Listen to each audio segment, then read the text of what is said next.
સુરત જિલ્લામાં ફરી રાત્રે ઇલેક્ટ્રિક વાયર ચોરી કરતી ગેંગનો તરખાટ સામે આવ્યો છે। એક મહિનામાં ત્રીજી વખત વીજ તારની ચોરીથી ખેડૂતોને સિંચાઈનું પાણી મળવું મુશ્કેલ બનતા ખેડૂતો ચિંતામાં મુકાયા। છેલ્લા કેટલાક સમયથી ફરી એકવાર સુરત જિલ્લાના બારડોલી, કામરેજ, પલસાણા, માંડવી તાલુકામાં સરકારે ખેતીવાડી માટે ખેડૂતોને ફાળવેલી એગ્રીકલ્ચર વીજ લાઇન પરથી રાત્રિ દરમિયાન મોટા પાયે વીજ વાયરો ચોરી જનાર ગેંગ ફરી સક્રિય બનતા વીજ કંપનીને લાખોના નુકસાન સાથે ખેડૂતોને વીજ પાવર મળતો બંધ થતા તેઓને ચિંતામાં મૂક્યા છે।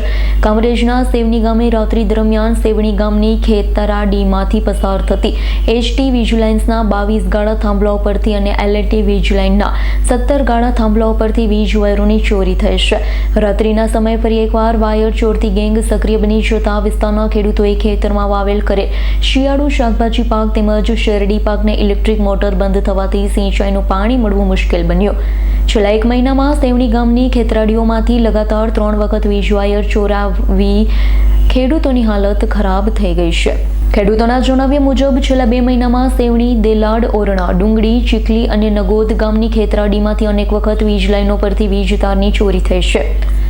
સેવણી સહિતના ગામડાઓની ખેતરાડીમાંથી વારંવાર વીજ તારોની ચોરી થવાથી દક્ષિણ ગુજરાત વીજ કંપનીની તંત્ર તો પરેશાન થઈ રહ્યું છે, સાથે ખેડૂતોને વીજળી ન મળવાથી ખેડૂત આલમ પણ ભારે પરેશાન થઈ રહી છે।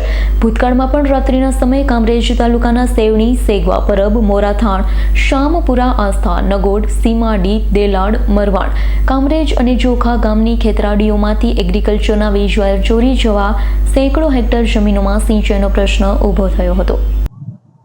જી, તમારું નામ જણાવો। દીપકભાઈ ચીમનભાઈ પટેલ, ગામ સેવણી।